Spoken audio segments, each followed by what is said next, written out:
అనకాపల్లిలో ఉత్తరాంధ్ర ఎలవెలుపు కోరిన కోరికలు తీర్చే కలపవల్లి శ్రీ నూకాంబిక అమ్మవారు ఈరోజు భక్తులకు శాకాంబరి రూపంలో దర్శనమిచ్చారు. ఆషాఢమాసం 4వ ఆదివారం సందర్భంగా ఆలయ ఈవో బండారు ప్రసాద్ ఆధ్వర్యంలో వ్యాపారవేత్త మల్ల జగ్గప్పరావు సహకారంతో 100 కేజీలు కూరగాయలు 700 రకాల పళ్లతో శ్రీ నూకాంబిక అమ్మవారిని శాకాంబరి అలంకరణ చేశారు. అత్యంత ఘనంగా అమ్మవారు భక్తులను దర్శనమిచ్చారు. ఈ సందర్భంగా అమ్మవారిని దర్శించుకునేందుకు జిల్లా నలుమూల నుండి భక్తులు అధిక సంఖ్యలో ఇచ్చేశారు. ఈ సందర్భంగా ఆలయ ఈవో బండారు ప్రసాద్ మాట్లాడుతూ ఆషాఢ మాసం 4వ ఆదివారం సందర్భంగా శ్రీ నూకాంబిక అమ్మవారి భక్తులకు శాకాంబరి అలంకరణలో దర్శనం ఇవ్వడం జరుగుతుందని తెలిపారు. అలాగే 2 రోజుల పాటు అమ్మవారిని శాకాంబరి అలంకరణలో ఉంచడం జరుగుతుందని తెలిపారు. అలాగే ప్రతి ఒక్కరూ అమ్మవారి దర్శించుకొని ఆయువు ఆరోగ్యాలతో వరదిల్లాలని కోరారు.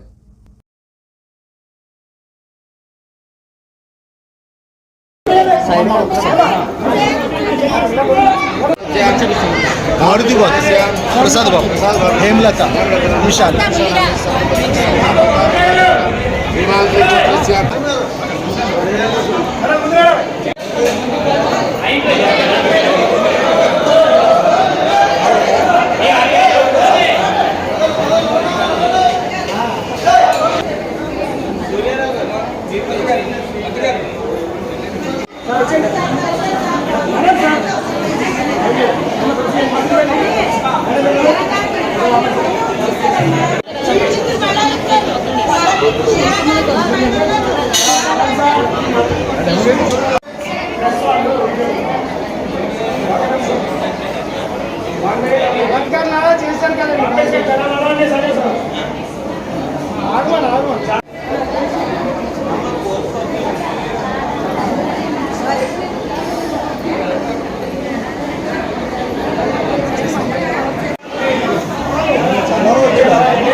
జై నూకాంబిక ఉత్తరాంధ్ర ఎలవేల్పు ఆరాధ్యదేవైనటువంటి శ్రీ శ్రీ నూకాంబిక అమ్మవారి దేవస్థానంలో ఆషాఢ మాసంలో వచ్చే శాకాంబరి ఉత్సవాలని ఈ 4వ ఆదివారం నాడు నిర్వహించడం అయింది.